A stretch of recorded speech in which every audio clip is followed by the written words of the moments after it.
Bienvenue dans Écho, épisode 21, Reconstruction. Nous allons commenter ensemble les chapitres 5 et 6 du livre d'Esdras. L'action du chapitre 5 du livre d'Esdras est située par le verset 24. On est là à la 2e année du règne de Darius, successeur de Cyrus le Grand. Zorobabel et Josué ont subi beaucoup d'opposition et de manigances. Verset 4 l'explique pendant toute la durée du règne de Cyrus. Et les travaux s'étaient même arrêtés à cause de cela pendant un certain temps. Mais Darius, dans le chapitre 5, décide la reprise des travaux du temple par Zorobabel et Josué. Il est important pour bien comprendre la chronologie de rappeler qu'une partie du chapitre 4 est une parenthèse qui parle de toutes les oppositions à la reconstruction de Jérusalem qui ont eu lieu sur des décennies et des décennies sous la gouvernance de Cyrus, Darius, Assuérus-Oxercès et Artaxercès. Cette parenthèse est terminée, nous revenons à l'action de Josué et Zorobabel, à l'époque du premier retour d'exil à Babylone et au moment où le temple est en train d'être reconstruit. Verset 1. Les prophètes Agé et Zacharie, le fils d'Ido, prophétisèrent à l'intention des Juifs qui se trouvaient en Juda et à Jérusalem, au nom du Dieu d'Israël qui était avec eux. Alors Zorobabel, fils de Shealtiel, et Josué, fils de Jotsadak, se levèrent et commencèrent à reconstruire la maison de l'Éternel Dieu à Jérusalem. Les oppositions des peuplades extérieures avaient mis un coup d'arrêt à la reconstruction, mais de nouveau, Zorobabel et Josué, les leaders du peuple de Dieu, se lèvent pour continuer le travail.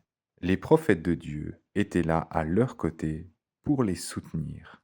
Il est important que lorsque des serviteurs se lèvent et sont à l'œuvre pour Dieu, ils soient soutenus par les autorités spirituelles pour que l'œuvre de Dieu se fasse. Ici, les prophètes Agé et Zacharie soutiennent la prise d'initiative Zorobabel et Josué. Verset 3.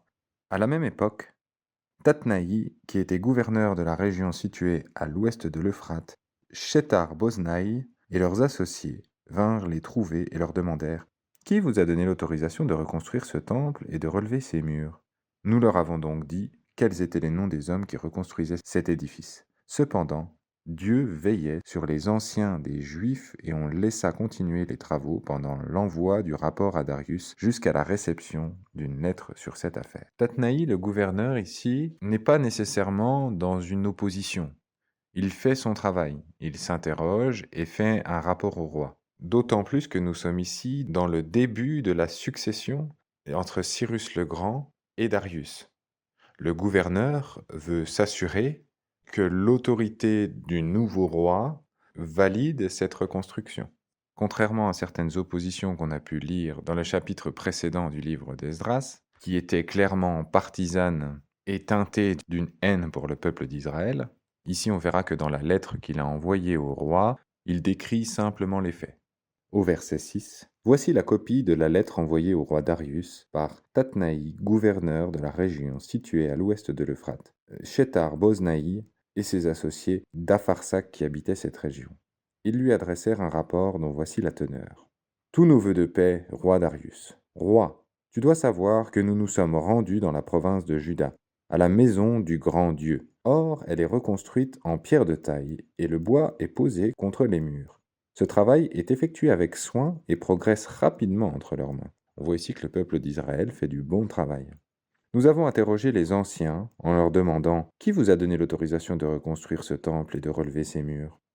Nous leur avons même demandé leurs noms pour te les faire connaître en te donnant par écrit ceux des hommes qui sont à leur tête. Voici la réponse qu'ils nous ont faite. Nous sommes les serviteurs du Dieu du ciel et de la terre. C'est intéressant de voir qu'ils s'identifient avant tout par rapport à leur service pour Dieu.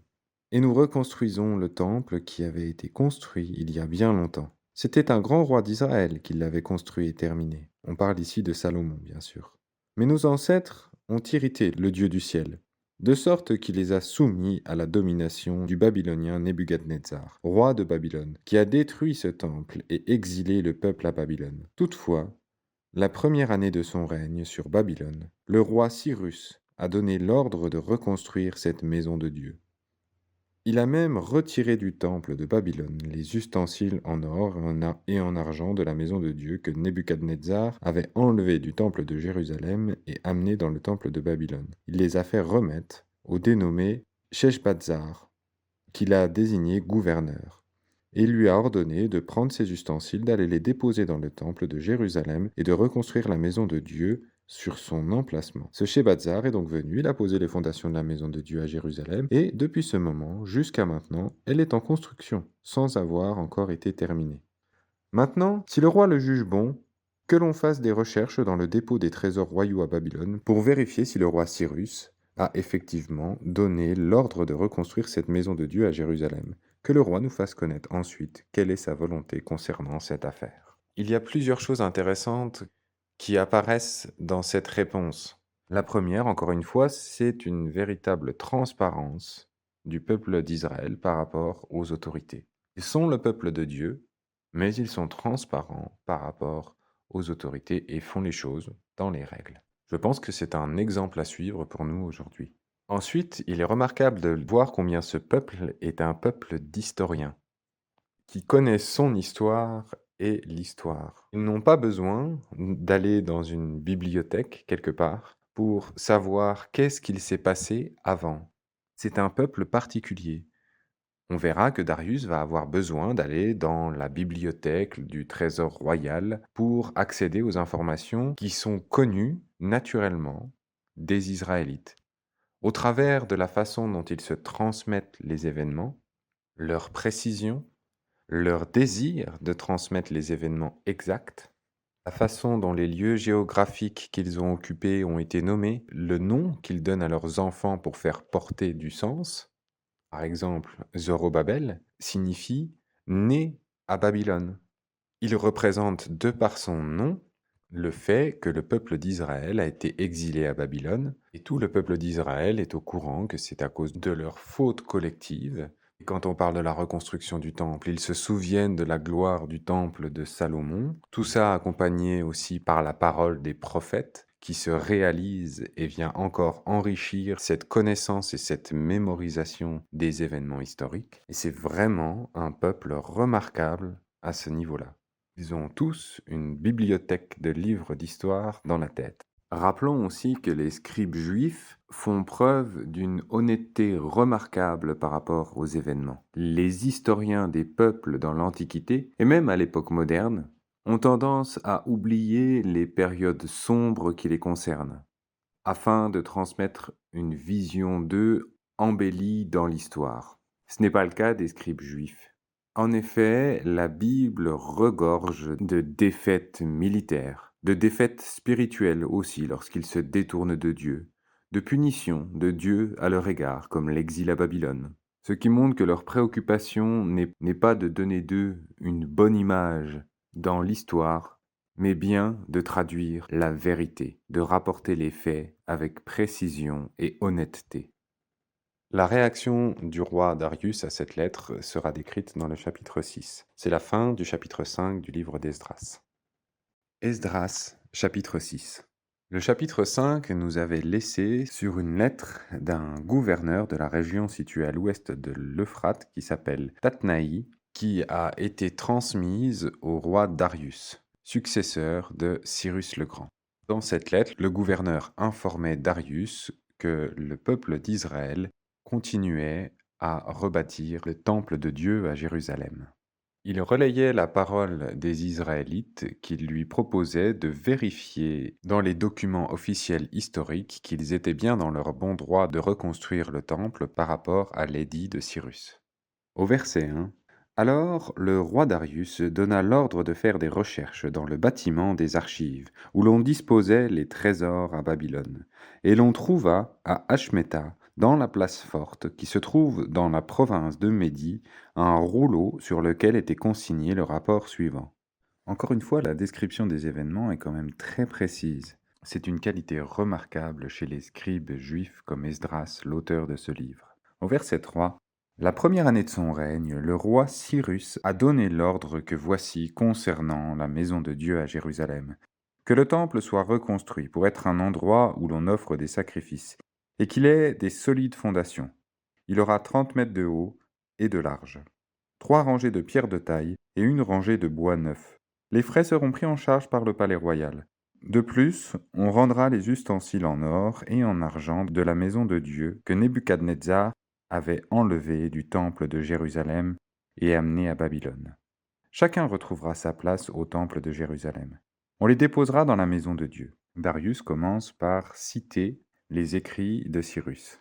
Puis au verset 6, Darius ordonna alors: « Maintenant, Tatnaï, toi qui es gouverneur de la région située à l'ouest de l'Euphrate, Shetzer-Boznaï et vos associés, d'Apharsac qui habitaient cette région, tenez-vous loin de cet endroit. Laissez les travaux de cette maison de Dieu se poursuivre. Que le gouverneur des Juifs et les anciens des Juifs la reconstruisent sur son emplacement. Voici l'ordre que je donne concernant la manière dont vous devrez vous comporter envers ces anciens des Juifs pour la construction de cette maison de Dieu. On prendra sur les biens du roi provenant des taxes de la région située à l'ouest de l'Euphrate pour rembourser exactement les frais de ces hommes, afin qu'il n'y ait pas d'interruption des travaux. » En effet, le chapitre 4 d'Esdras nous parle de toutes ces manigances qui ont ralenti, voire parfois stoppé les travaux. Les éléments nécessaires pour offrir des holocaustes au Dieu du ciel, jeunes taureaux, béliers et agneaux, blé, sel, vin et huile seront livrés sur leur demande aux prêtres de Jérusalem, jour après jour. Faites cela sans négligence, afin qu'ils offrent des sacrifices dont l'odeur est agréable au Dieu du ciel, et qu'ils prient pour la vie du roi et de ses fils.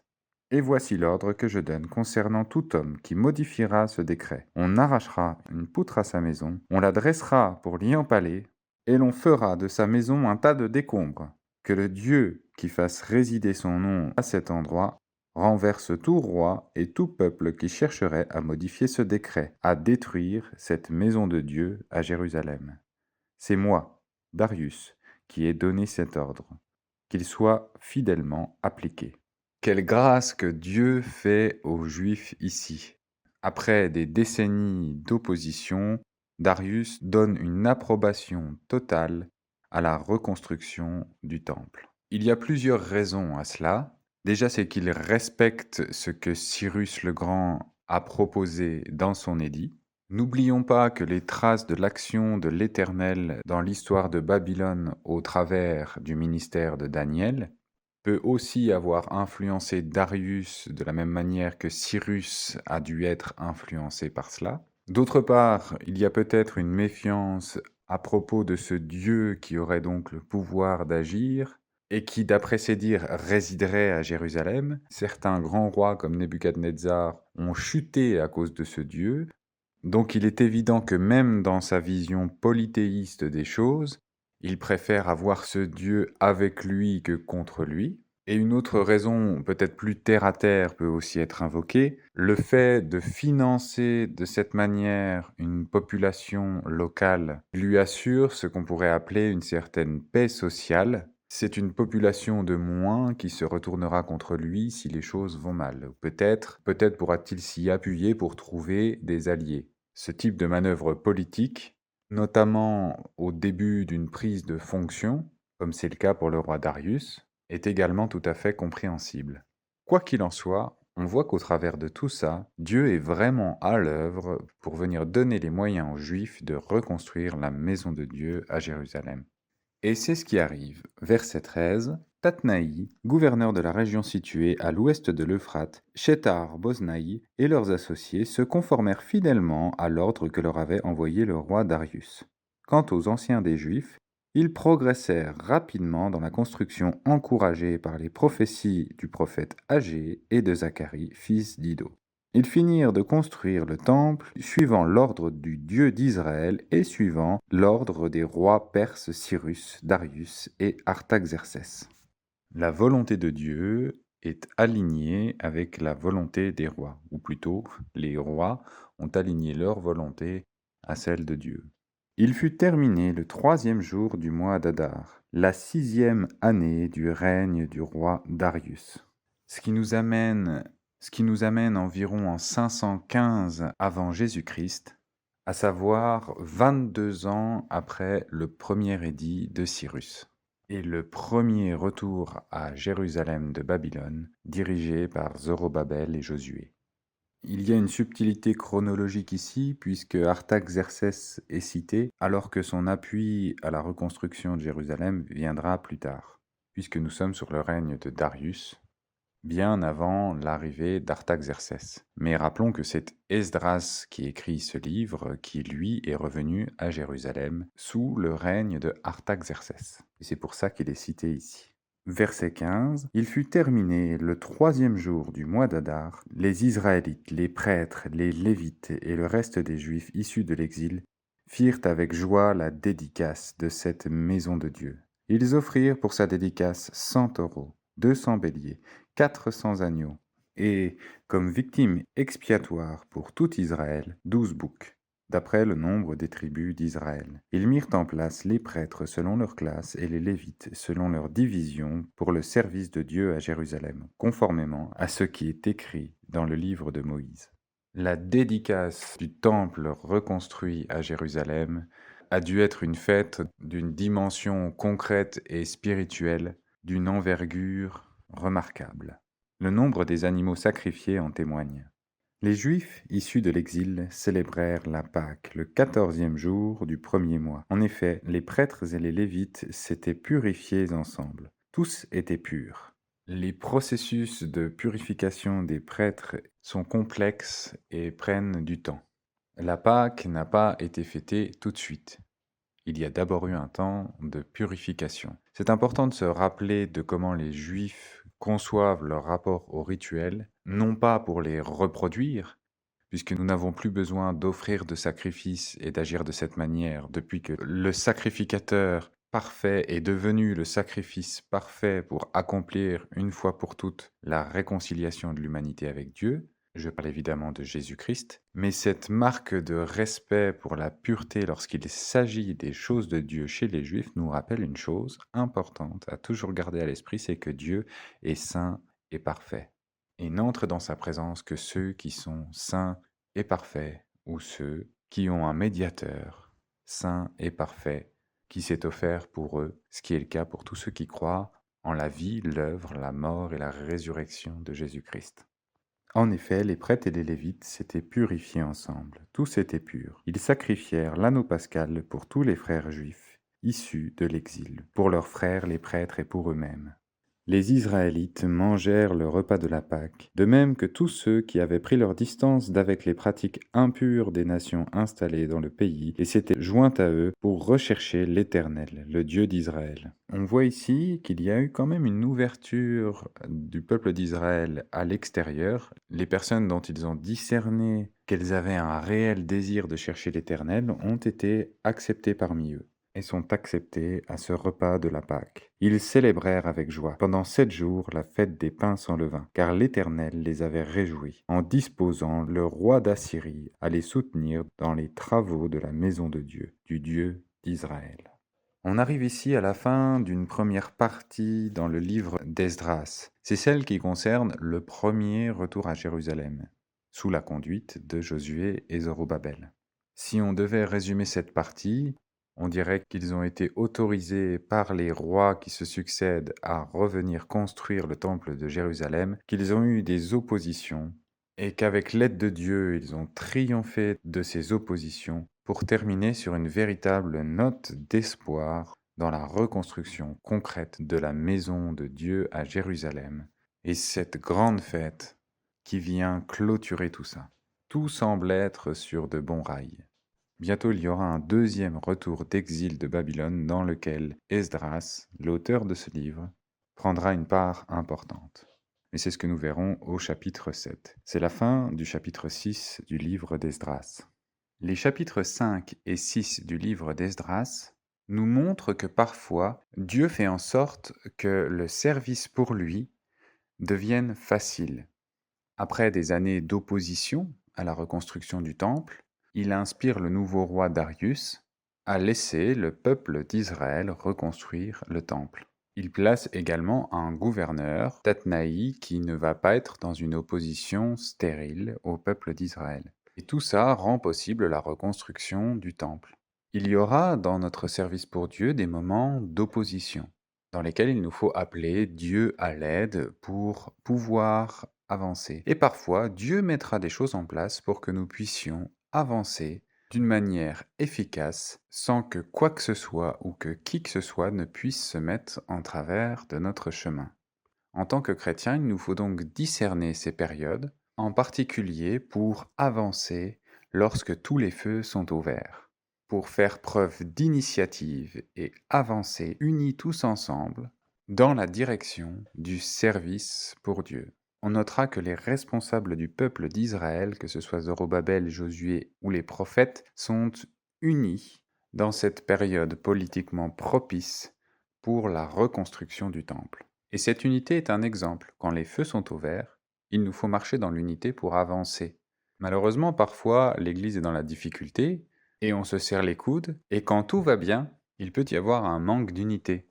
Veillons toujours à se serrer les coudes quand les choses vont mal et à rester unis quand les choses vont bien. À la fin du chapitre 6, le temple est reconstruit et le peuple célèbre en rendant hommage à Dieu. Dieu est intervenu pour mettre tous les feux au vert et le peuple le célèbre en retour. Il est important aussi de remercier Dieu lorsqu'il permet de faire avancer les choses. Et c'est sur cette réflexion que se termine l'épisode 21 d'Écho. Pour ne pas manquer les prochains épisodes, abonne-toi et active la cloche des notifications. N'oublie pas de liker si le contenu t'a plu. Et si toi aussi tu veux répandre l'écho de sa voix, partage autour de toi.